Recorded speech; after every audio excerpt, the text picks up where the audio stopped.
Bonjour tout le monde, bienvenue sur ma chaîne, je suis heureuse de vous retrouver. Aujourd'hui on va faire une vidéo de malade les gars. Bon, il faut que je refasse ma couleur parce que les cheveux blancs se sont emparés du terrain. Et donc du coup on a une super idée, mon homme qui choisit ma couleur. Il est parti tout à l'heure chercher des couleurs, je dis des parce que visiblement il n'y en a pas qu'une. Et je ne sais absolument pas ce que c'est, donc on va de suite les découvrir ensemble. Et je me suis engagée, quoi qu'il arrive, à les faire. Donc voilà, on va découvrir tout ça ensemble de suite. Tu me dis quand c'est bon?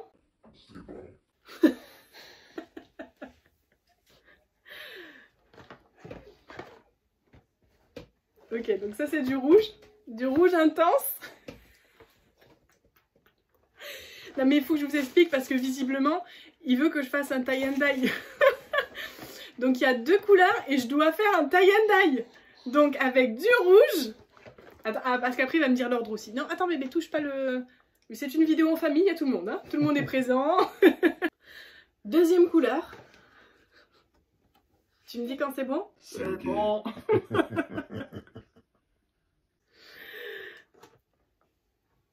J'ai pas encore vu ce que c'était. Carmin velours. Voilà, tie and dye.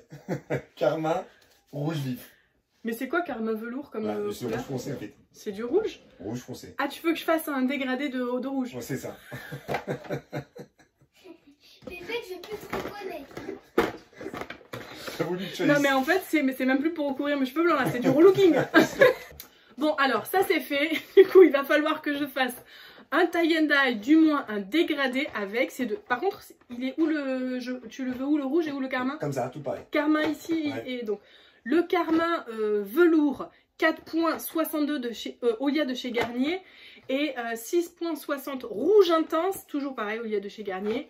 Tac, comme as. Comme là on est le soir, je vais bien me reposer et je reviens demain pour faire ce test qui m'a excite un petit peu. Vous avez le rouge intense qui est vraiment un rouge pétard et le carmin ici velours qui est effectivement un rouge plus foncé. Mais moi j'adore, personnellement j'avais déjà fait du rouge, j'adorais, c'est juste que ça dégorge beaucoup et qu'il faut l'entretenir beaucoup aussi. Mais il me tarde trop de les faire. En tout cas merci chérie. C'est pas mal, non? Ah c'était vraiment une très bonne idée. T'as vu? Oh, Tie and dye. je n'aurais pas choisi mieux. Ah, j'ai chaud quand même. Hein. Tout va bien se passer. Alors je ne parle pas très fort parce que bébé fait dodo. Je suis mais super interrogative face à la pose de ces deux couleurs. Alors, par quoi commencer? J'ai cherché dans ma petite tête comment fondre ces deux couleurs. J'ai cherché sur internet. Il n'y a aucune vidéo, aucune explication de comment on peut fondre ces deux couleurs là. Mais je me suis engagée à le faire. Je relève le challenge. Je vais le faire coûte que coûte. Non, et puis je me dis, s'il y a un loupé, c'est pas très grave, vu qu'on est encore enfermé pendant un moment. Je ferai un chignon, c'est pas grave. Alors, vu qu'il n'y a aucune indication là-dessus, j'ai réfléchi avec ma petite tête. Je pense que je vais la jouer freestyle totalement. Je vais faire les deux en même temps. Je vais commencer par celle-là en racine. Après, j'enchaînerai directement avec le rouge, pareil. Et au niveau de la barre, je mettrai un coup de peigne. Écoutez, on verra. Peut-être que je serai précurseur d'une trouvaille. La fille, elle va absolument trouver la nouvelle technique de l'an 2020. Comme la tâche s'annonce à être plutôt longue, je pense, j'ai pas envie de me prendre la tête avec une serviette qui va constamment glisser de mes épaules. Du coup, j'ai tout simplement mis un débardeur classique, basique, auquel je ne tiens pas spécialement, parce que je pense que je vais en avoir partout, de toute façon, et le rouge... ça tâche de ouf. Vous savez quoi? On va commencer. Franchement, mon homme, il a mis dans la difficulté, là. Ah oui aussi, au passage, donc il a pris Olia de chez Garnier, mais c'est une coloration, des colorations que j'ai déjà faites plusieurs fois, j'aime beaucoup et c'est sans ammoniac, important de le préciser.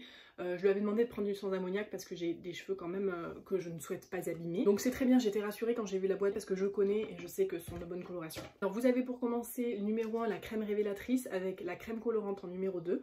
Ça, vous le mélangez dans l'applicateur. Vous mélangez le tout et c'est ce que vous allez appliquer sur vos cheveux. Vous avez aussi dans le kit un soin après coloration. Donc ça, c'est quand vous allez rincer vos cheveux, vous allez l'appliquer. C'est un soin qui va venir nourrir vos cheveux. Et vous avez aussi les gants, pareil je les aime bien ces gants là parce que vous savez normalement c'est les gants transparents là, les gants genre station de service et c'est difficile pour manipuler je trouve. Ceux-là je les aime beaucoup, ils sont plus résistants et en plus on arrive plus à manipuler avec je trouve. Il va falloir rentrer dans le vif du sujet. Donc je vais faire mon petit mélange, je crois qu'il y avait une histoire avec le paquet, ah ouais voilà c'est ça. Je vous montre une petite astuce. Sur le paquet en fait, à l'arrière ici, vous avez une zone qui est prédécoupée, un rond, ben, je sais pas, voilà là vous le voyez. Ici. Et en fait c'est pour mettre l'applicateur pour le caler. Je trouve ça hyper bien pour éviter d'en mettre partout. Moi j'aime bien me servir de ce genre de choses parce qu'il y a quand même des gens qui se sont pris la tête à le faire, donc on va l'utiliser. J'ai fait le trou et hop, vous voyez vous avez l'applicateur qui rentre dedans. Je vais sortir direct mes gants.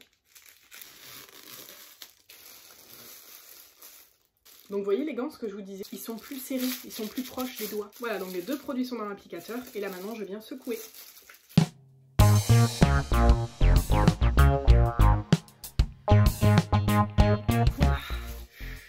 Donc écoutez, le moment tant attendu est arrivé, on va y aller. Je vais venir mettre mes cheveux en arrière. Je visualise juste à peu près où je vais en mettre. Voilà, je vais en mettre jusqu'ici je pense. Comme ça je viens de rajouter le rouge vraiment sur les longueurs. Hein, c'est pas mal ici.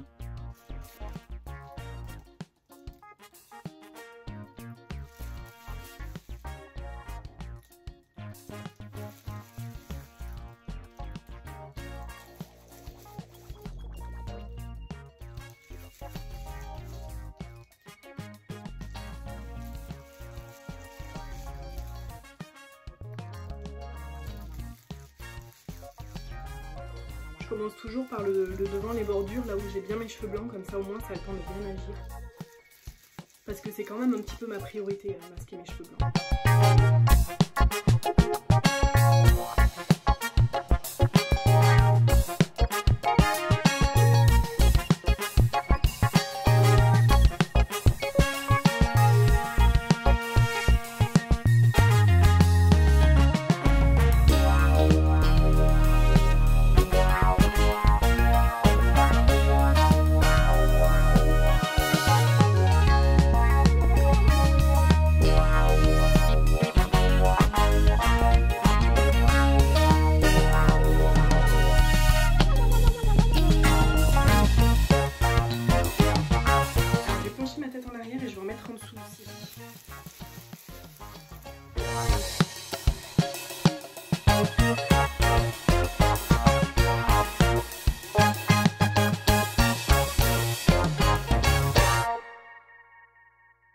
Là on est vraiment dans le rouge hein.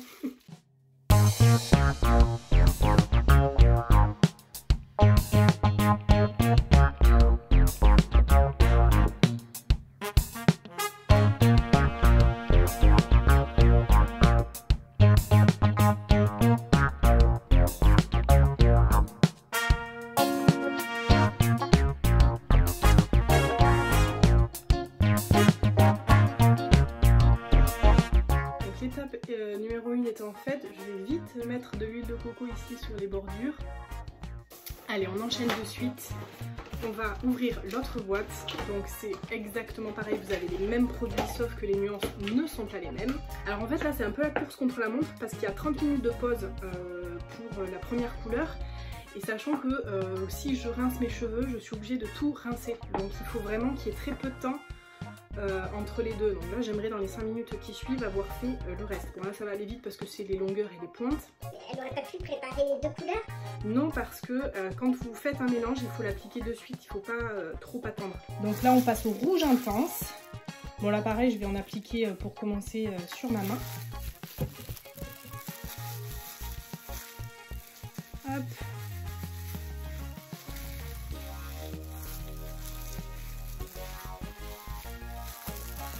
Bon, attendez, je vais faire comme ça pour commencer. Voilà, hop. Donc c'est un peu la même technique, je commence à vraiment l'appliquer sur l'ensemble et après je viendrai vraiment mèche par mèche pour l'appliquer.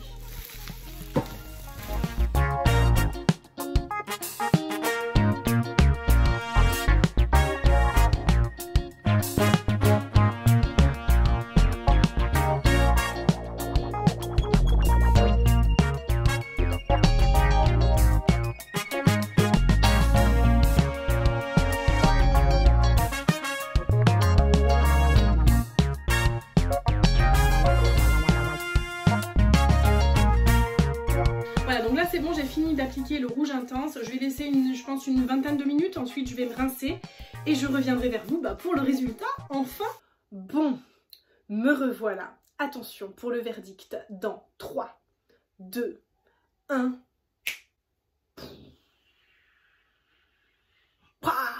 Alors là pour rincer les gars, le meurtre dans la baignoire quoi. Il faut vraiment rincer pendant longtemps. Oui, alors je ne sais pas comment j'ai fait, je me suis mis, malgré les gants, du rouge quand même. Voilà, ça c'est tout moi ça. Point très positif, on ne voit plus mes cheveux blancs, mais pas d'un poil. Alors que normalement quand je fais les colorations maison, on voit toujours quand même plus ou moins encore les cheveux blancs. Donc vous voyez, on voit vraiment mais aucun cheveu blanc, nada, nada. Et vous voyez le cheveu quand même il est vachement brillant. Le soin là il est super bien leur soin parce que les cheveux et après ils sont vraiment doux, faciles à démêler. Donc ça fait joli. Mais, parce qu'il faut toujours qu'il y ait un mais quand même, je me suis ratée. Ça se voit pas comme ça quand on fait ça. Mais en vrai ça se voit.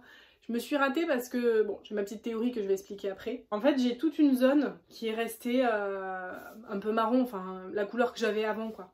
Châtain clair, ou voilà. Donc là, je pense que vous allez voir. Hein. On a ici la couleur carmin.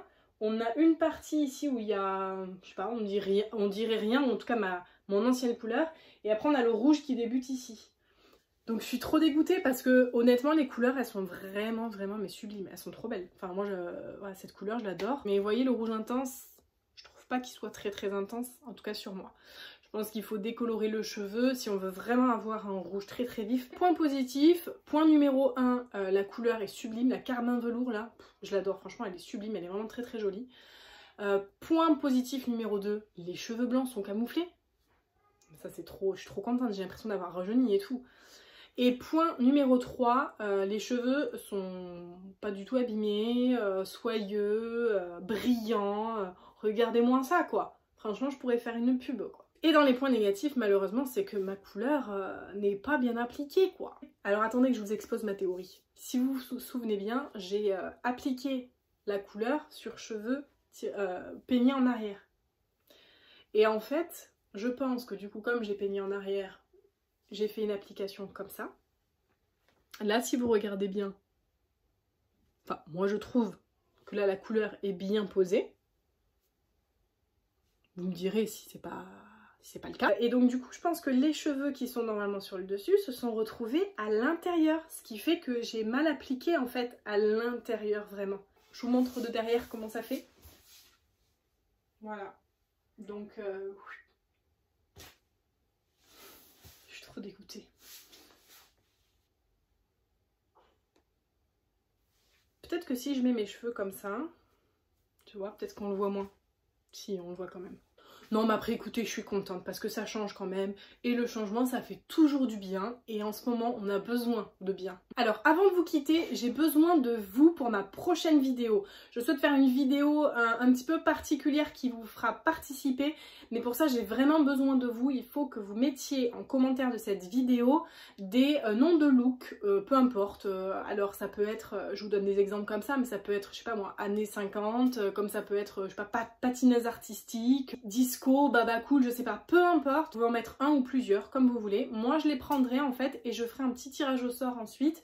Mais pour ça, pour vraiment connaître et comprendre ce qui va se passer, je vous invite à regarder ma prochaine vidéo. Pour ça, j'ai vraiment besoin que vous soyez réactifs et que vous inscriviez donc du coup ces looks en commentaire. C'est maintenant que s'achève cette vidéo, j'espère qu'elle vous aura plu. En tout cas, j'ai relevé le challenge. Est-ce que vous oseriez? Je vous dis à bientôt et surtout,